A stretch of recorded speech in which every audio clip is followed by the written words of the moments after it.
ganar ese tiempo. Bueno, les presento entonces a la doctora Juana Jaramillo Gómez, médica especialista en bioética, máster en educación de la sexualidad y la defensa de la vida. Ha sido docente universitaria y ahora ha aceptado irse para para Perú en Chiclayo, para ser docente universitaria allí. Ella va para el Instituto de Bioética y el Instituto de la Familia. Y bueno, perdemos una colombiana, ojalá que no sea por mucho tiempo, que fue la primera persona que conoció la naprotecnología. Cuando yo hablé con ella me sorprendió y qué alegría que esté aquí. Anita.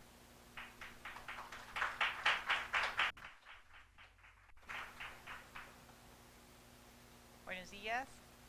¿Sí me oyen? Ya, mejoró. Les presento a la doctora Angélica Sarmiento.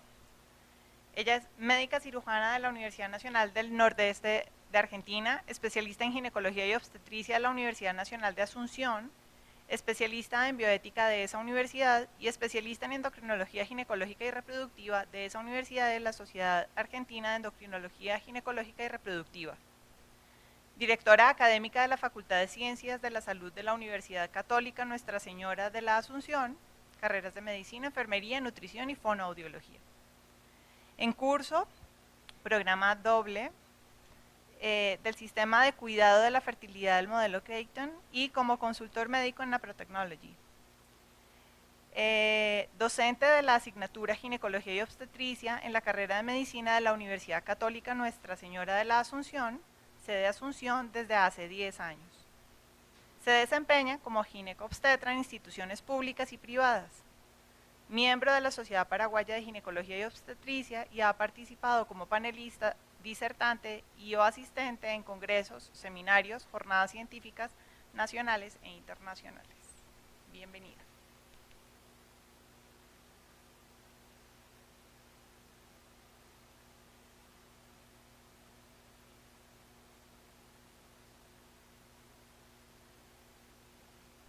Les agradezco estar aquí y muy especialmente a Marta Elena la invitación y a toda la gente que organizó este evento. Y bueno, en este primer momento vamos a compartir el tema del Fertility Care, la valoración del ciclo menstrual y la fertilidad y los biomarcadores del modelo Creighton. Entonces, para comenzar, quería dar un rápido repaso de lo que es la historia del Fertility Care. En 1968, el Papa Pablo VI publicó la Humane Vitae y eso fue como un estímulo para el doctor Hilgers. Él tomó la posta de una de las llamadas que hacía el Papa a los hombres de ciencia para dedicar sus esfuerzos al estudio de la fertilidad humana para ayudar a los matrimonios en sus familias. A partir de 1976, él comenzó una evaluación independiente del método de la ovulación de John y Lynn Billings, que habían comenzado este método en Australia. Y entre 1977 y 1980 se dedicó a la estandarización del método. Y como fruto de esta estandarización del método Billings, surgió con el tiempo el sistema de cuidado de la fertilidad según el modelo Creighton, que en el año 1980 se le dio al modelo este nuevo nombre. Digamos, ya había ocurrido, ¿no?, una evolución muy importante con respecto a lo que era el método Billings, por eso se le cambió el nombre. Este es un sistema objetivo de graficar biomarcadores de la propia fertilidad, también sirve para comprender las fases de fertilidad e infertilidad mucho más claramente y sirve para vigilar y mantener la propia salud reproductiva y ginecológica. Acá está el equipo que creó el Fertility Care System, es el doctor Thomas Hilgers, su esposa Susan Hilgers, Ann Preville, que en la foto está acá con su marido, y Diane Daly, que también está aquí con su marido. Y una de las cosas que a mí realmente me parece más digno de destacar es que hasta el día de hoy siguen trabajando los cuatro juntos, ¿no? Han sido 40 años de estar trabajando juntos, lo cual pienso que en cualquier empresa humana es muy difícil de lograr, que cuatro personas sigan trabajando juntas por 40 años. El 1 de abril de este año cumplieron 40 años de estar trabajando juntos en esto. Este es el Instituto Papa Pablo VI en la ciudad de Omaha, Nebraska, en Estados Unidos, y este es el hospital de la Universidad de Creighton, que es una universidad católica jesuita, que está también en la ciudad de Omaha, Nebraska. Entonces, a mí me parece muy interesante el nombre del sistema, que se llama Fertility Care, ¿no? Es cuidado de la fertilidad.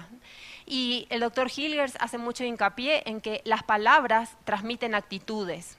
Si uno compara los sistemas de planificación familiar natural anteriores, uno ve que se usaban términos como días seguros y días inseguros, abstinencia sexual, hacer el amor, no tener sexo. Y en el sistema de cuidado de la fertilidad, según el modelo Creighton, estas frases han sido de alguna manera transformadas o sustituidas por otras frases que transmiten mejor lo que es el amor humano integral. Por ejemplo, ha sido cambiado por días fértiles y días infértiles, porque un día fértil no tiene nada de inseguro, ¿sí? Un día fértil es simplemente fértil, no es inseguro. También, en vez de esta frase, es decidir, seleccionar los días que se usan para el contacto genital. En vez de se usa la palabra tener contacto genital, y si se evita, entonces evitar el contacto genital.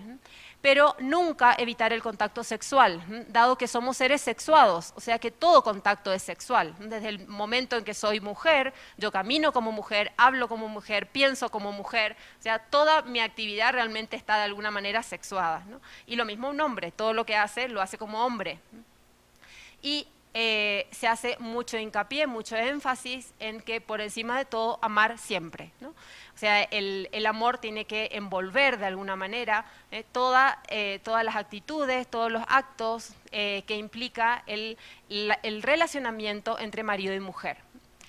Entonces, así surgió esta terminología del Fertility Care como un sistema de apreciación y de cuidado de la fertilidad. Pero, como ya decían los clásicos, para amar primero hay que conocer. Entonces, yo pensé que una forma de comenzar esta charla era hacer un breve repaso de lo que es la fisiología de la mujer, la fisiología de lo que es el funcionamiento del cuerpo de la mujer. Entonces, toda actividad sexual, todo funcionamiento sexual comienza en el cerebro. A mí me gusta decir que el cerebro es el órgano sexual primario, tanto en el hombre como en la mujer. A este nivel tenemos una glándula pequeñita, ahí está el hipotálamo, que le manda señales, le manda órdenes a la glándula pituitaria o hipófisis, que tiene el tamaño de una arveja, está más o menos en la intersección. Si uno hace una línea imaginaria desde la base de la nariz para adentro y la base de la oreja para adentro, uno se encuentra más o menos ahí con la hipófisis. Y esta es realmente la directora de orquesta de todo lo que pasa en el cuerpo de la mujer. Desde que una niña nace y a lo largo de todos los años prepuberales, estas hormonas que se producen en esa glándula van subiendo lentamente hasta que llega un momento, que es el momento de la pubertad, en que se produce la primera menstruación. A partir de ahí, estas hormonas se van produciendo en la mujer. La mujer representa la línea entera. Se van produciendo estas hormonas en forma cíclica. Eso significa que suben y bajan, suben y bajan, suben y bajan. Por eso las mujeres somos como somos. No tenemos una estabilidad aburrida, sino que somos cíclicas. Entonces, esto durante toda la vida reproductiva de la mujer, hasta que llega un momento en que se produce la última menstruación, y a partir de ahí estas hormonas sufren un incremento muy importante en la mujer. A diferencia de la mujer, en el hombre, estas hormonas también van subiendo lentamente hasta el momento de la pubertad, que habitualmente ocurre en una edad más tardía que en la mujer, y a partir de ahí se mantienen estables, con una estabilidad total durante toda la etapa reproductiva del hombre. Y en el hombre, fíjense que continúa prácticamente igual estas hormonas hasta que el hombre muere. Un hombre puede ser fértil hasta los 70, hasta los 80, o sea, realmente no hay un cambio drástico como ocurre en la mujer en el fin, digamos, de su etapa reproductiva. Entonces, Esas hormonas actúan principalmente sobre los órganos reproductivos de la mujer. Nosotros tenemos un útero que tiene la forma más o menos de una pera, pero mirando boca para abajo. El útero es un órgano hueco, tiene una cavidad interior, hacia abajo se continúa con la vagina y en los costados con las trompas de falopio. Está cada trompa hacia un lado y la trompa termina cerca, no así como está en este dibujo abrazando, pero sí cerca de los ovarios. Tenemos un ovario de cada lado y acá en esta imagen los ovarios están mucho más grandes de lo que realmente son. El útero tiene el tamaño en cada mujer, si ustedes se miran el dorso de la mano, más o menos ese tamaño tiene el útero.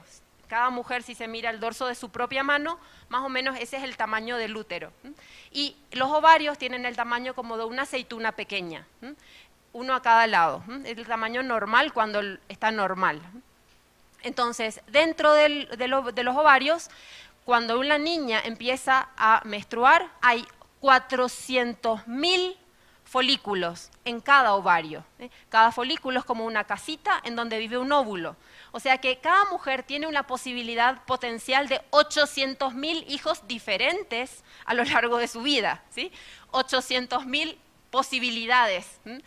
Hay 400.000 en cada ovario. Entonces, cada mes, cada ciclo, viene la orden del hipotálamo a la hipófisis a través de esta hormona y la hipófisis produce una hormona que se llama folículo estimulante. Como su nombre lo indica, esa hormona estimula a los folículos. Los folículos son estas casitas en donde viven los óvulos, entonces las casitas empiezan a crecer.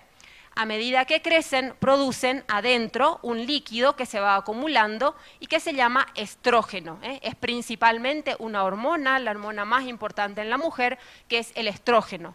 Como el ovario está muy vascularizado, esa hormona pasa a la sangre y por la sangre circula por todo el cuerpo y tiene que ver con la actividad cognitiva, con el pelo, con la piel, con el desarrollo de todos los órganos, ¿sí? El estrógeno realmente tiene importancia para todo, para los huesos, para la piel, para la forma en que se deposita la grasa en el cuerpo.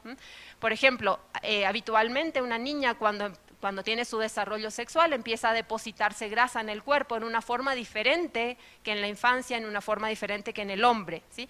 Por eso en la mujer se deposita grasa, especialmente en la zona de las mamas, de la cadera, y por eso la mujer va teniendo esa forma, que es la forma típica de los estrógenos, ¿sí? El hombre tiene una forma corporal diferente porque no tiene estrógenos. Entonces, realmente el estrógeno tiene que ver con todo. Pero la función más importante del estrógeno con respecto a la sexualidad está en el útero. El útero tiene dos partes principales, la parte de arriba que es el cuerpo, la parte de abajo que es el cuello del útero, y a ese nivel el estrógeno tiene funciones muy importantes. A nivel del cuello del útero hace que se produzca un hidrogel, que llamado comúnmente el moco cervical, que es lo que va a capacitar a los espermatozoides para poder ingresar al cuerpo de la mujer y llegar eventualmente a las trompas para fecundar al óvulo. Y a nivel del cuerpo del útero, en una capa más interna que se llama endometrio, es donde forma un colchoncito donde va a venir a anidarse el bebé si es que se produce el embarazo.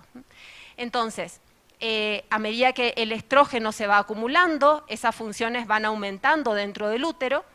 Entonces, cuando el estrógeno está bien alto, esa hormona le manda una información al cerebro, entonces el cerebro cambia la forma de producción de la GnRH, entonces la hipófisis produce otra hormona que se llama LH, que es la luteinizante, que hace que ese folículo se rompa, se libere el óvulo y ese es el momento de la ovulación.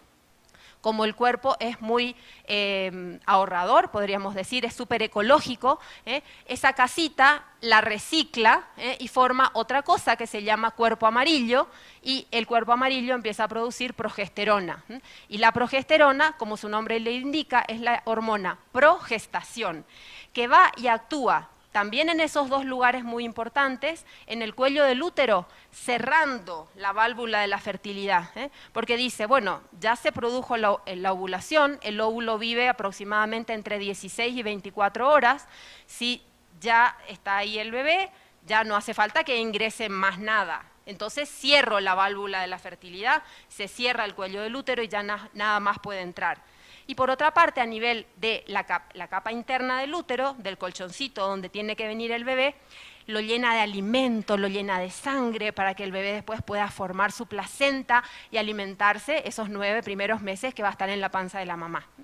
Entonces, la progesterona va subiendo, esperando, mientras tanto, si es que hubo embarazo, el bebé está en la trompa y viene transportado a través de las trompas, va viniendo hasta llegar al útero. Entonces, ese tiempo que el bebé está siendo transportado por la trompa es el mismo tiempo que el colchoncito potencia su preparación hasta estar así súper bien preparado para recibir al bebé, y entonces al mismo tiempo que se termina de preparar el colchoncito, el bebé ya está listo para autoimplantarse, porque durante ese transporte también ya se va desarrollando y va adquiriendo la capacidad de autoimplantación, porque la mamá no hace nada para implantar al bebé, el bebé se autoimplanta en el útero materno. Entonces, acá vimos otra imagen en que volvemos a decir lo mismo, ¿sí? A nivel del hipotálamo, fíjense, al principio la GnRH se produce en unos pulsos que son altos y muy rápidos. Entonces eso le da la orden para que se produzca la FSH. Después, cuando la FSH actúa sobre el ovario, aumenta el estradiol, el estrógeno. Cuando el estrógeno hace un pico, le avisa al hipotálamo, entonces el hipotálamo, esta misma hormona, la produce en forma diferente, en picos cortitos y más separados, y eso lo interpreta el cerebro como que tiene que producir la LH, entonces produce un pico de LH, ese pico de LH produce la ovulación, entonces en ese momento el folículo que estaba produciendo el estrógeno se transforma en cuerpo amarillo y empieza a producir progesterona y también produce estrógeno. Entonces, eso mes tras mes. En el caso de que haya un embarazo, en el momento de implantarse el bebé en el útero, le manda la señal al cerebro de la mamá y le dice: hey, mamá, acá estoy, para todo, no tenés que menstruar más, yo ya estoy aquí. Entonces todo se frena, no hay más nada, producción de nada, y sigue adelante el embarazo. En cambio, si no hay bebé, entonces el cuerpo dice: uy, no hubo bebé. Vamos a tirar este colchoncito que no se usó, porque necesitamos cada ciclo un colchoncito nuevo. Vamos a tirar este colchoncito y el mes que viene vamos a formar un colchoncito nuevo. Entonces el cuerpo tira ese colchoncito y eso es lo que la mujer experimenta como menstruación. Entonces viene la menstruación, pero al mismo momento que comienza la menstruación ya está comenzando todo de nuevo, ¿sí? La actividad eléctrica del cerebro hace que se produzca la GnRH, la hipófisis, bla, bla, bla, y todo comienza de nuevo. Y así, ciclo tras ciclo. Entonces, acá otra imagen que vemos lo mismo, la folículo estimulante hace crecer los folículos, el folículo crece, a medida que crece produce estrógeno, el estrógeno sube, entonces hace que este colchoncito que acá se cayó todo, se vuelva a formar para poder recibir al bebé. Cuando el estrógeno estaba bien alto, le da la orden para que se produzca la LH hace que se produzca la ovulación hace que se empiece a producir la progesterona y también estrógeno, entonces el colchoncito se termina de preparar para recibir al bebé. Generalmente el bebé llega entre 7 y 10 días posterior a la concepción al útero. Tarda más o menos entre 7 y 10 días en llegar hasta el útero. Y recién cuando el bebé se implanta dentro del útero, produce esa hormona HCG, que es la que le avisa al cerebro de la mamá que el bebé está ahí. Por eso un bebé que no se implanta nunca va a producir HCG, ¿sí? O sea, la HCG negativa no es señal de ausencia de embarazo, es simplemente señal de que no hay bebé implantado, pero el bebé puede estar vivo en la trompa y estar siendo transportado, ¿sí? Una HCG negativa no es señal de ausencia de embarazo, es señal de ausencia de implantación. Todavía no se implantó. Recién cuando se implante, la HCG va a ser positiva. Al mismo tiempo, el estrógeno hace que se produzca este hidrogel, este moco a nivel del cuello del útero, y este moco tiene unas funciones importantísimas, sobre todo relacionados a los espermatozoides. Normalmente la vagina es una zona que es muy ácida, es ácida porque está en contacto con el exterior, entonces la acidez previene que no ingresen a través de esa zona bacterias, hongos, virus, parásitos. Entonces, la acidez vaginal, así como es hostil para los microorganismos malos, también es hostil para los espermatozoides. Entonces, si no hay moco cervical, cuando los espermatozoides son depositados en la vagina, se mueren, ¿sí? En pocas horas se mueren todos, ¿sí? El espermatozoide necesita que haya moco cervical, necesita que haya este hidrogel porque es alcalino y entonces cuando son depositados en la vagina rápidamente se meten dentro del gel y de esa manera pueden sobrevivir.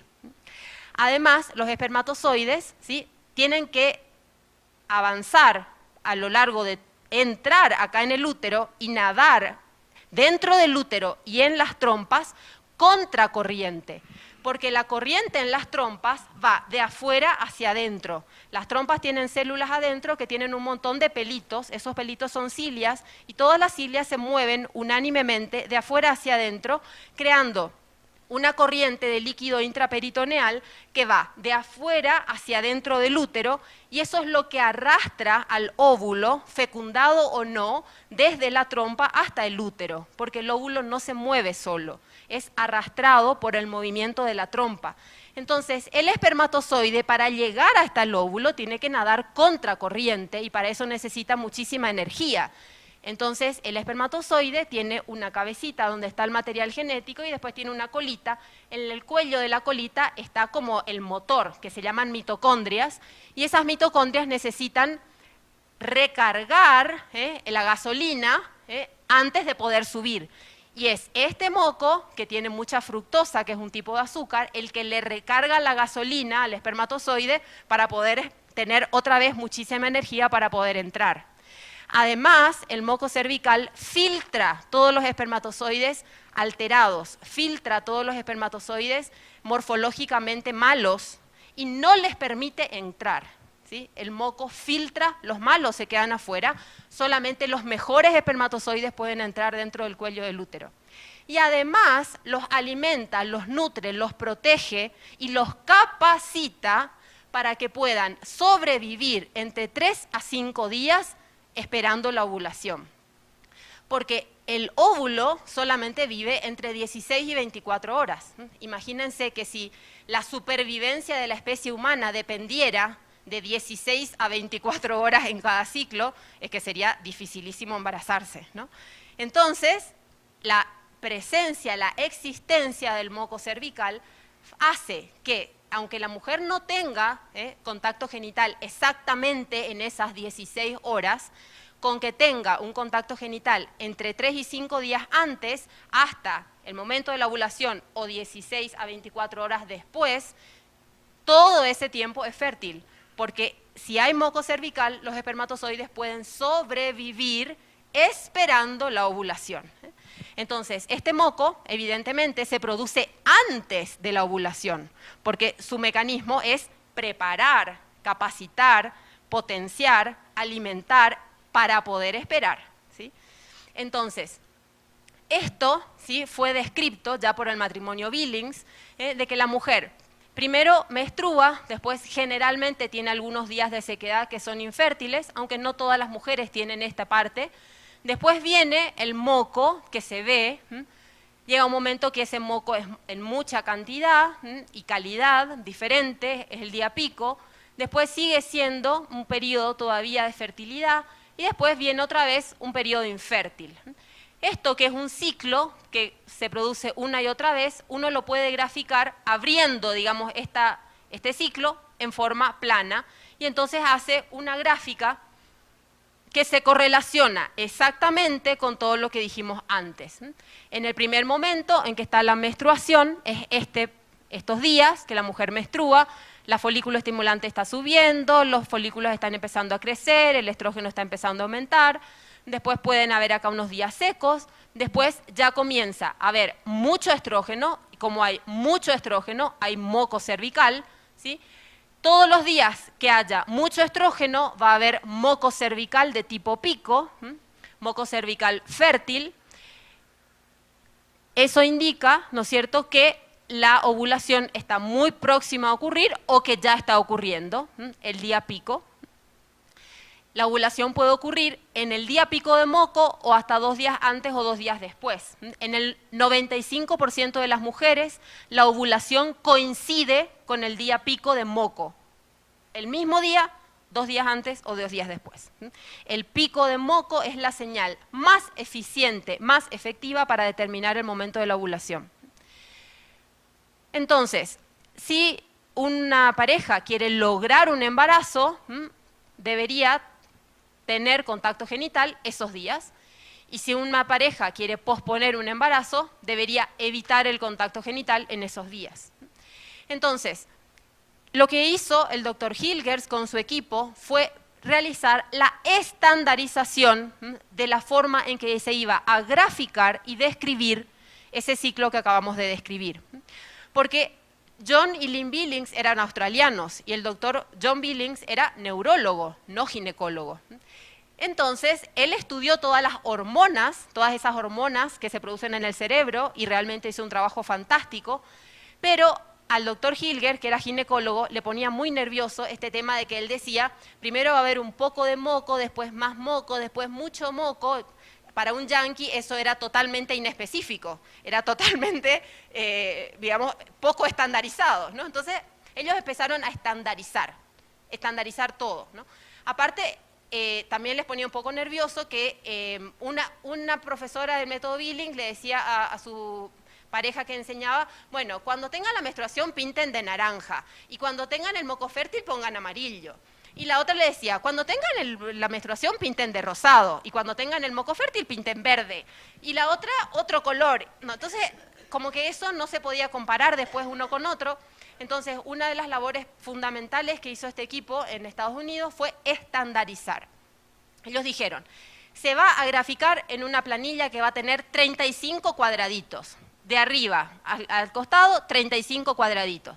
Van a haber 2 casilleros para cada ciclo. En el superior se va a poner el color y en el inferior se va a poner la fecha y la descripción de cómo es la secreción que está viendo la mujer. Después dijeron, no se va a usar ni colores ni se va a pintar. Van a ser estampillas autoadhesivas. Las estampillas autoadhesivas van a ser rojo para el sangrado menstrual, verde para la sequedad y blanco cuando haya una secreción exterior que no sea ni sangre ni amarronada. Y se va a poner una estampilla que tenga un bebé los días que sean fértiles.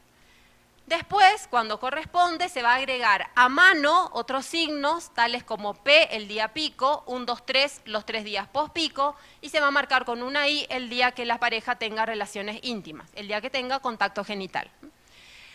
Después, también estandarizaron el modo de describir cada cosa. Por ejemplo, el sangrado, H si es abundante, M si es moderado, L si es ligero, BL si es muy ligero, y B si es solamente una mancha marrón o una mancha negruzca, porque brown y black se dice con B larga en inglés.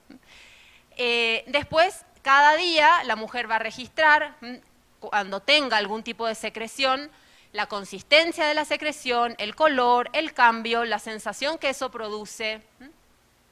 Y por último, con respecto a la secreción de moco, también dijeron, bueno, cada mujer va a decir, cuando observa ese moco, si es pegajoso, si es ligoso, si es elástico, pero no dejó la determinación de si eso era pegajoso, ligoso o elástico a que cada mujer determine.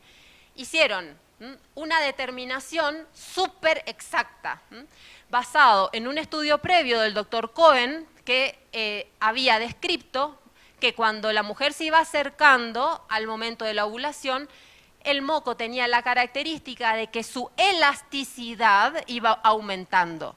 Entonces, a medida que se acerca la ovulación, ese moco se puede estirar incluso hasta 15 centímetros. Entonces, el doctor Hilgers hizo muchos estudios con microscopía. Al principio, la microscopía óptica muestra que el moco cervical, cuando está en los días fértiles, al secarse cristaliza en forma de hojas de lecho, así como vemos acá. Y en cambio, cuando ya hay progesterona, la válvula se cierra, entonces parece como piedras. Nada que ver con esto. Pero después estudió el mismo moco con microscopía electrónica. Y cuando se ve este moco con microscopía electrónica, se ve que esto que parece hojas de helecho al microscopio óptico, en la microscopía electrónica se ve claramente que son canales. ¿Sí? Son canales que forma y a medida que se acerca el día de la ovulación se pueden contar un mayor número de canales. ¿Sí? Lejos de la ovulación hay menos canales, más cerca de la ovulación hay muchísimos canales, ¿sí?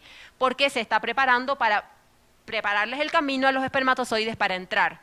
Y cuando ya hay progesterona, se cierra totalmente, no hay ningún canal, no hay posibilidad de que los espermatozoides entren, porque ya está cerrado. También hicieron observaciones en directo. Fíjense, esto es lo que mira un ginecólogo cuando hace un Papa Nicolau, por ejemplo. En el PIC -4 se ve que el cuello está cerrado. Cuando es el día pico, se ve que está abierto. Ustedes ven ahí un agujerito abierto. Y además no solo está abierto, sino que el moco se chorrea. El moco se chorrea y sale hasta afuera. En el PIC +1 sigue abierto, pero ya no se chorrea el moco. Solamente está abierto, entonces si hay relaciones, ahí pueden rápidamente ingresar los espermatozoides y por eso es todavía fértil, el día 1, 2, hasta 3. Pero el día 4 ya está completamente cerrado, entonces ya no hay posibilidad de que nada entre. Por eso hasta el tercer día pospico se considera fértil, aunque por supuesto es mucho más fértil el día pico y el primer día pospico. Esta es una imagen, lástima con la luz acá no se ve, pero la sacó una alumna mía en el dispensario del Bajo en Asunción, una alumna de quinto de curso de medicina. Era una paciente que vino a consultar y se veía perfecto el cuello abierto, ¿no? El útero abierto. Realmente es, no sé si pueden apagar estas luces un ratito. ¿Sí? Fíjense que es muy fácil de ver, no es esto que Hilgers vio porque es un súper no sé qué, o sea, es algo súper fácil de ver. O sea, y fíjense que ahí adentro se ve un puntito blanco, ¿lo ven? Bueno, esta era una paciente que tenía un DIU, ¿sí? Y que venía a consultar porque había consultado varias veces y le decían que no le podían sacar el DIU porque no se veía el hilo. Pero justo vino a consultar en su día pico, entonces se veía que adentro del canal estaba el hilo, entonces metiendo un cepillito endocervical, giramos así, se enrolló el hilo por el cepillo y pudimos sacar el DIU. Entonces, una vez que describieron esto, siguieron con más estandarización. Lo que hicieron fue sacarle fotos a millones, ¿sí?, de pacientes. Cuando venían a la consulta, la evaluaban y sacaban la foto de los mocos, ¿sí?, del moco cervical. Entonces después hicieron un diccionario de imágenes de moco para que cada mujer pueda saber exactamente qué es lo que está viendo, compararlo con el diccionario y decir, este que yo estoy viendo entonces es 10CKL y eso es lo que tengo que escribir, ¿sí? O sea, no hay ninguna opción de duda porque está todo exactamente estandarizado, ¿sí? La mujer ve el moco y dice, ¿qué tipo de moco es este? Simplemente tiene que hacer una relación con las fotos que tiene, ¿sí? Y los primeros días hace falta la foto, después ya se aprende porque es algo muy sencillo y es perfectamente estandarizable. Y la cantidad que se estira, ¿sí?, el moco nos va dando, ¿sí?, la definición de si es sticky, si es tacky o si es estrecho, o sea, si es ligoso, si es pegajoso, si es ligoso o si es elástico. O sea, es pegajoso si tiene hasta 0,5 centímetros, es ligoso si tiene entre 1 y 2 centímetros, y si ya tiene más de 2,5 centímetros, ¿sí?, 2,5 o más ya se considera elástico, que es el moco mejor, de mejor calidad para la fecundación. Esto también es en el dispensario médico con mis alumnos. Fíjense, el moco es demasiado fácil de ver, ¿sí? No es algo así, ¡ay, qué difícil, cómo voy a interpretar! Es algo muy fácil.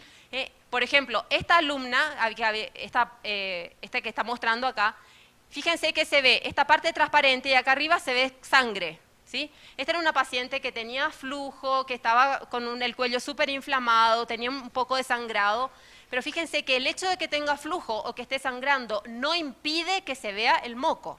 El moco se ve igual, por más que esté sangrando, por más que tenga flujo. El moco se ve igual, porque la sangre no se estira y el flujo tampoco se estira. Lo que se estira, si algo se estira, es moco.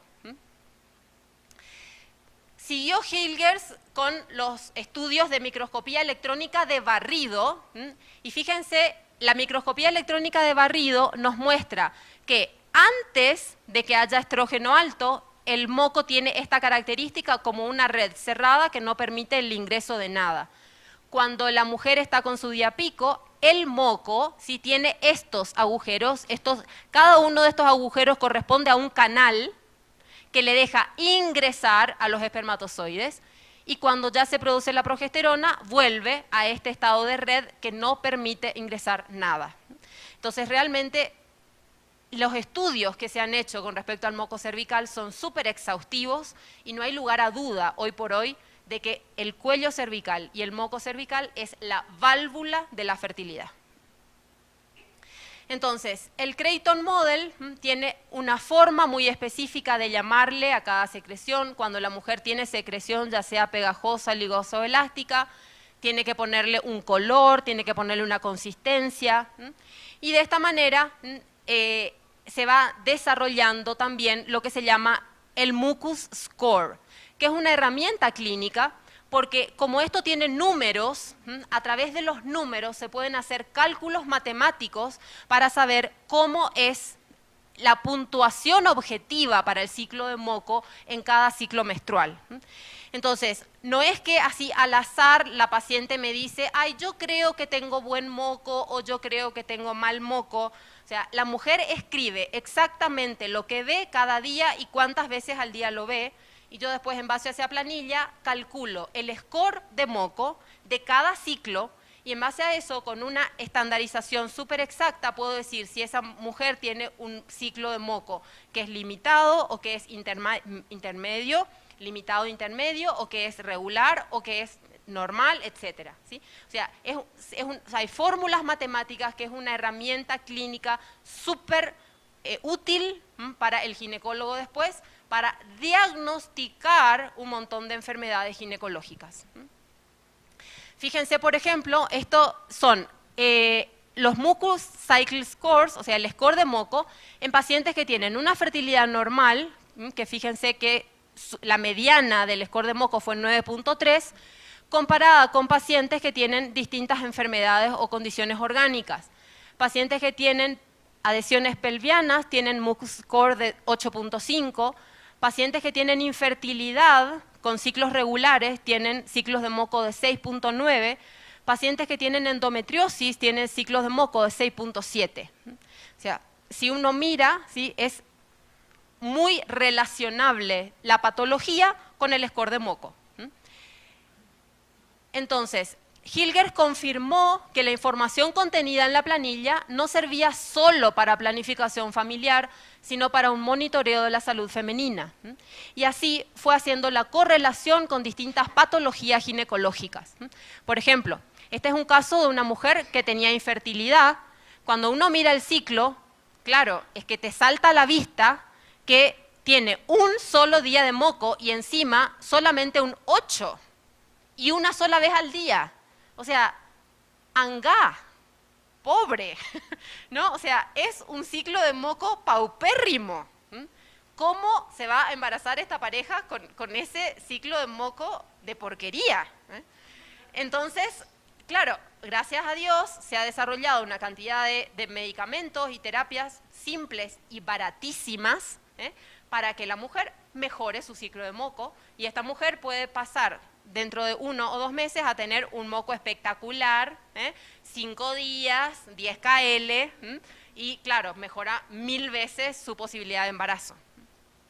También, por ejemplo, en este caso, una mujer que tenía, de repente se embarazaba, pero perdía enseguida, y así 1 vez, 2 veces, estudiando el ciclo, ¿qué se ve? Acá está el pico, que probablemente entre este día o 2 días antes o 2 días después es la ovulación. El bebé está todavía en la trompa, pero ¿qué pasa? A los 5 días después del pico, fíjense que acá la mujer ya vuelve a menstruar, entonces cuando el bebé llega al útero, ya se encuentra con los despojos de útero, porque se está cayendo parte del útero. Entonces si se implanta en un despojo de útero, entonces claro, eso no es bueno. Entonces a los pocos meses, probablemente a la semana o 1 o 2 meses, va a perder el bebé. ¿Por qué? Porque esta fase post-pico es demasiado corta, no tiene la suficiente progesterona para mantener ese embarazo. Entonces, hay también las terapias posibles para dar el reemplazo hormonal adecuado en el momento adecuado para que ese bebé encuentre un colchoncito bien preparado y pueda seguir adelante. Lo mismo, estas mujeres que tienen este sangrado amarronado al final del ciclo, eso indica baja progesterona. Mujeres que tienen un sangrado anormal, demasiado largo o en cualquier momento del ciclo. Entonces, realmente, esta planilla es una herramienta clínica fundamental. O sea, la naprotecnología fue desarrollada después en base al modelo Creighton. Y la naprotecnología no puede implantarse sin el modelo Creighton. Sí o sí, un médico que hace naprotecnología necesita que previamente la paciente vaya a una practitioner del modelo Creighton que le enseña a graficar.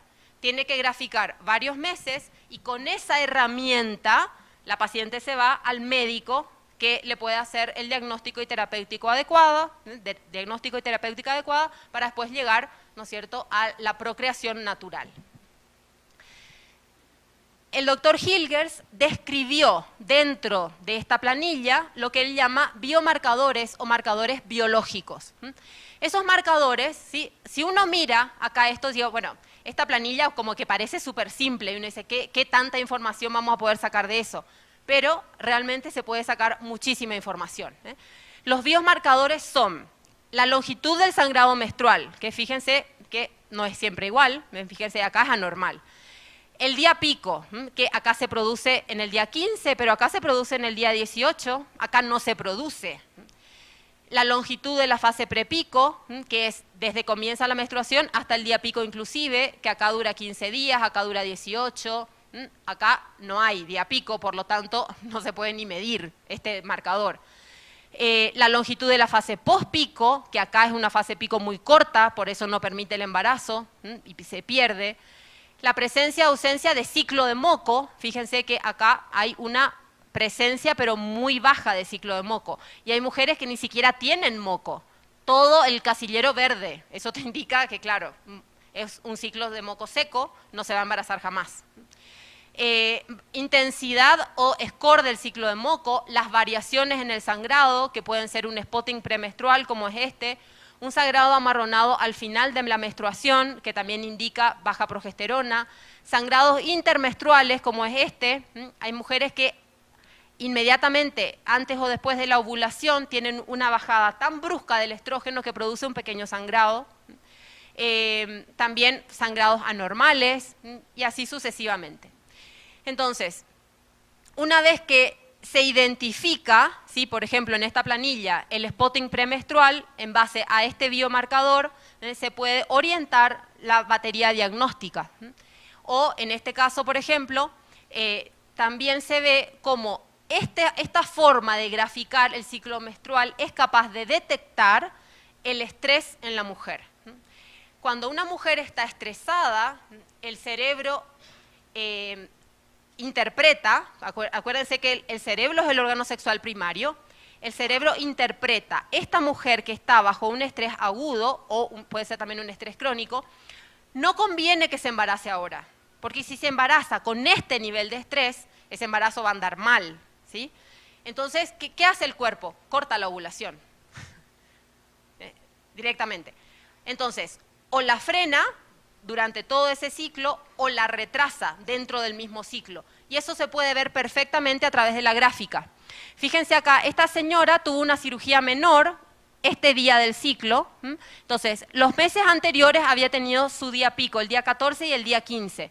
Fíjense que acá, por el estrés, tiene un sangrado inusual en los días 13 y 14 y no se produce el ciclo de moco en el momento que en los meses anteriores tuvo su ciclo de moco, sino que se retrasa y recién acá tiene su día pico.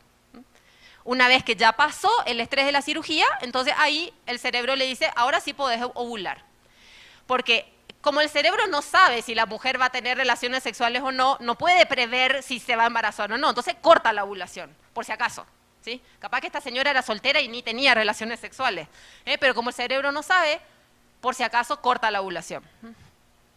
Fíjense acá, otra situación de estrés, acá murió el abuelo. Y como estaban en la época de Pascua, no sé por qué en Estados Unidos parece que en la época de Pascua no se puede enterrar a la gente, entonces tardó 5 días y acá recién fue el funeral. Entonces todo este tiempo fue un tiempo de mucho estrés. Entonces esta mujer tuvo un ciclo de moco prolongado, ¿sí? Pero siguió el folículo grande, grande, grande, produciendo mucho estrógeno, mucho estrógeno, mucho estrógeno, mucho estrógeno, pero no ovulaba. Y recién después de unos días del funeral, ahí recién ovuló. Entonces, fíjense qué maravilla es tener esta herramienta que nos permite también a las mujeres saber qué cosas nos estresan, qué cosas nos hacen mal, ¿no? Porque a veces uno no detecta, ¿sí? Y mirando la planilla y mirando el decir, mira un poco, ¿acá qué pasó? Este ciclo que se me retrasó la ovulación, ¿qué pasó? Ah, fue el casamiento de fulanita, ¿no? Yo estaba súper estresada, que el vestido, que el viaje, que no sé cuánto, ¿no? Ah, mira, esto me estresa había sido, ¿no? O, vinieron mis tíos abuelos de visita y quedaron en mi casa. Ay, sí, tuve que armar la habitación, no sé qué, había sido que esto me estresaba, ¿no? Es como que uno puede, digamos, ir conociéndose mucho mejor y para el marido es súper útil también, porque el marido puede llegar a conocer un montón de cosas que para los hombres, como no tienen estos altibajos que nosotras tenemos, a veces la mujer es como un poco así un misterio, ¿no? Y viendo la planilla día a día, es como que el misterio se va haciendo más familiar, más cercano. Bueno, entonces, el tener también graficado el ciclo le permite al médico después decirle a la mujer qué día se va a hacer los estudios hormonales. Por ejemplo, si se tiene que hacer estudio de estrógeno, se hace en el PIC -6, -4, -2, el día pico +2. Si se tiene que hacer estudios de estrógeno más progesterona, se va a hacer en el PIC +3, PIC +5, PIC +7, PIC +9, PIC +9. O sea, uno necesita exactamente saber en qué día del ciclo está para que el médico le diga este y este día te vas a hacer el estudio. Porque como las hormonas suben y bajan, no es lo mismo hacerse el estudio el día 5 pospico que el día 5 prepico, ¿sí? Hay que dirigir muy exactamente el día que la mujer se va a hacer el estudio hormonal. Entonces, se hacen las curvas, fíjense, la curva del estrógeno sube, sube, sube, acá está el pico de estrógeno, después el estrógeno baja, entonces, este pico de estrógeno hizo que acá haya el pico de luteinizante, entonces acá es la ovulación con el pico de moco. Se produce la ovulación, entonces el folículo es transformado en un cuerpo amarillo, entonces sube la progesterona, sube el estrógeno, y acá mientras que si hubo embarazo, el bebé está transportándose por la trompa, se mantiene primero alta la progesterona, después la progesterona baja, el estrógeno baja. Si no hay embarazo, entonces se produce después otra vez la menstruación. Estas curvas nos permiten diagnosticar cuando hay problemas, ¿sí? Y son súper útiles. Y Hilger describió 6 patologías ováricas distintas, ¿sí?, que producen alteraciones y que producen infertilidad. Y se pueden diagnosticar y se pueden tratar, ¿sí? Como nadie antes vio estos biomarcadores, nadie antes describió estas patologías. Por eso la mayoría de las mujeres que andan por la vida haciéndose fecundación in vitro no tienen ni idea de su diagnóstico, porque recién esto es lo que permite hacer un diagnóstico. Después también permite la correlación entre patrones graficados y diagnósticos ginecológicos. Por ejemplo, infertilidad femenina y masculina, esto es lo que les decía antes, un ciclo seco, ¿cómo se va a embarazar esta mujer?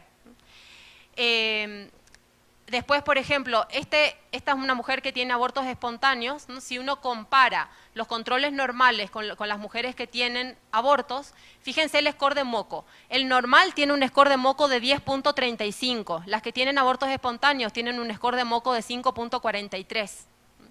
O sea, y así uno puede ir estudiando todos los biomarcadores y hacer los diagnósticos de por qué la mujer pierde el bebé, por qué la mujer no se embaraza.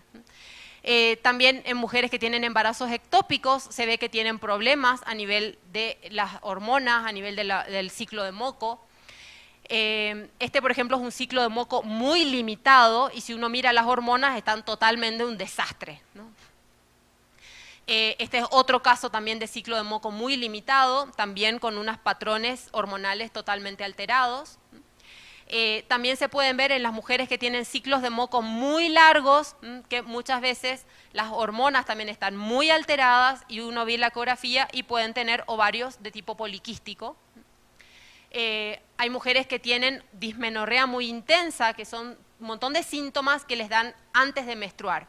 Dolores de cabeza, dolores abdominales, cambios de humor, irritabilidad, llanto fácil. La mujer lo sufre muchísimo, el marido también. La que más sufre, por supuesto, es la mujer. Entonces, esto, ¿sí?, de tener esta dismenorrea intensa, a veces ni siquiera pueden ir a trabajar.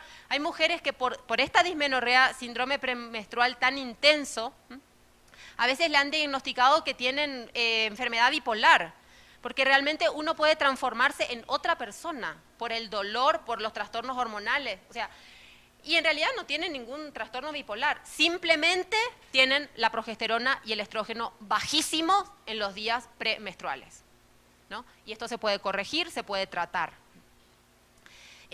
Síndrome premenstrual, adhesiones pelvianas y así, ¿no? Entonces ya me mostraron allá que solo tengo 5 minutos, entonces les quería contar que además el modelo Creighton no se queda solamente con lo que es biológico, en lo que es físico, con el moco. Tiene un condimento, que en inglés condimento se dice spice, y el spice es lo que le agrega, digamos, el valor agregado a este modelo de cuidado de la fertilidad. ¿Y a qué se refiere este condimento a la fertilidad, este condimento al matrimonio? Es el tomar en cuenta las 5 dimensiones de la persona, ¿no? Se toma en cuenta la dimensión trascendente, que en inglés es espiritual, ese.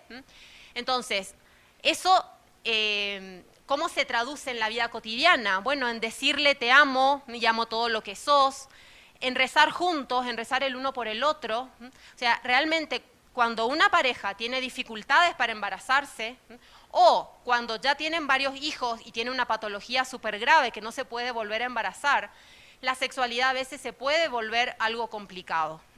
Entonces, tanto en un caso como el otro, es muy importante el condimento espiritual. Es muy importante ese rezar juntos, es muy importante que una mujer, aunque no se haya podido embarazar todavía, sepa que su marido la quiere como es y que él le diga te amo como sos y con todo lo que sos. Y que lo mismo esa mujer le pueda decir a su marido, por más de que juntos no hayamos podido lograr un embarazo fisiológico natural, yo te amo con todo lo que sos, te amo por todo lo que sos, incluido el diagnóstico.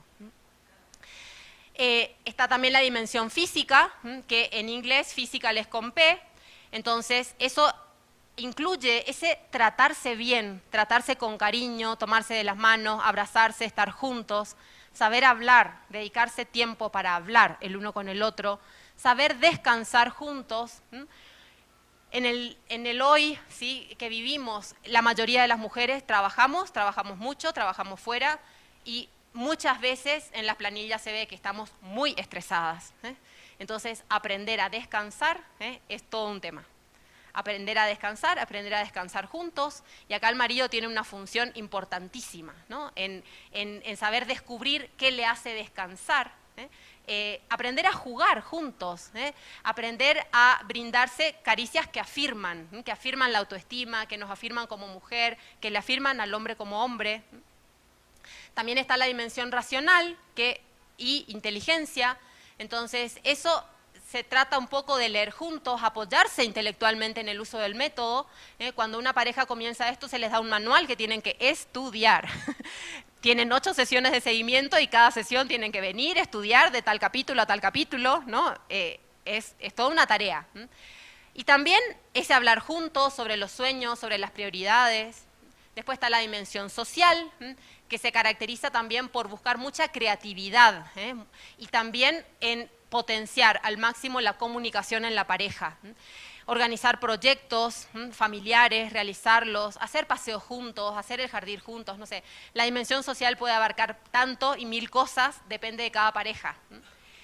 Y después está también la dimensión emocional, en la cual hay que tener, digamos, muchísimo énfasis, reservar un tiempo especial para explorar, compartir los sentimientos, las necesidades psicológicas. Y cada uno de estas ingredientes del SPICE se van tratando en las sesiones de seguimiento, ¿sí? Cada una de estas SPICE se van charlando con la pareja a lo largo de ese primer año e incluso después, en que la pareja está haciendo este proceso de conocimiento del propio cuerpo y de su fertilidad. Es emocional. Y todo, acá un condimento esencial yo pienso que es el sentido del humor, ¿no? Uno de los condimentos que más ayuda a sobrellevar todo es ese disfrutar juntos, disfrutar estando juntos, disfrutar el uno del otro. Rápidamente, la efectividad del modelo Creighton para evitar el embarazo en parejas de fertilidad normal, fíjense que es altísimo, 99.5%. Esto se ha estudiado en 1.876 parejas que usaron 17.000 ciclos en 5 centros. Realmente son estudios muy serios. Cuando esa pareja que de repente tenía una dificultad para no embarazarse, ahora de repente, no sé, ya pasó un año después de la cesárea, lo que sea, ya puede de repente estar abierto a un nuevo embarazo. Cuando tienen contacto genital en los días fértiles, fíjense que en el primer ciclo ya se embarazan el 76%, para el tercer ciclo el 90% y para el sexto ciclo 98% de las parejas que no tienen problemas de infertilidad logran embarazarse a través del modelo Creighton. Es un porcentaje altísimo y espectacular. Y para las parejas que tienen infertilidad, para las parejas que tienen un problema de infertilidad, solamente con el uso del modelo Creighton, por ejemplo, esa pareja que tenía un día de moco fértil una vez al día, si yo, aunque tenga un solo día, una sola vez al día, lo identifico y lo uso, de repente me embarazo, ¿no? Entonces ya entre el 20 y el 40% logran el embarazo simplemente aprendiendo a graficar en la planilla. Pero hay otras que no, entonces que necesitan un tratamiento médico y esas con tratamiento médico se embarazan hasta el 80% de las parejas. Entonces, en una pareja que tiene un problema de infertilidad, lo primero es graficar, después el diagnóstico, el tratamiento, después se busca la procreación natural para llegar a tener el bebé en casa. Y en el caso de que la pareja no logre el embarazo en forma natural, siempre está la posibilidad de la adopción. Y se les anima muchísimo, ¿no es cierto?, a lograr ese anhelo de la paternidad y la maternidad, que es una opción fantástica. Entonces, ¿cuáles son los resultados comparados entre Naprotechnology y in vitro? En pacientes con endometriosis, la Naprotechnology logra hasta un 76% de embarazo, mientras que la fecundación in vitro solo el 21%. En ovarios poliquísticos, la Naprotechnology logra hasta 80% de embarazo versus 25.6% a través de la fecundación in vitro. En oclusiones tubáricas, la Naprotechnology logra 38.4% de embarazo versus 27% en la fecundación in vitro. En total, ¿sí?, la Naprotechnology logra resultados 3 veces mejores que la fecundación in vitro para lograr bebé en casa. ¿Cómo comenzar? Hay que aprender el sistema de cuidado de la fertilidad del modelo Creighton. Cada pareja tiene una sesión introductoria y 8 sesiones de seguimiento personalizados que se llaman follow-ups, inicialmente cada 15 días y después se van espaciando hasta completar 8 en los primeros 12 meses. Luego la mujer o pareja es derivada a un médico que, analizando las planillas, realiza el monitoreo de los biomarcadores y otros estudios.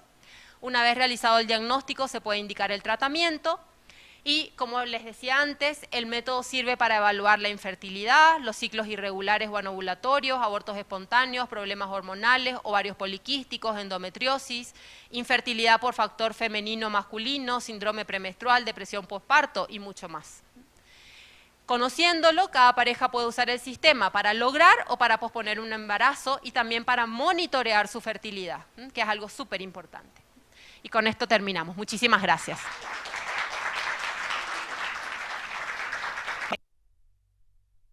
Para las próximas décadas.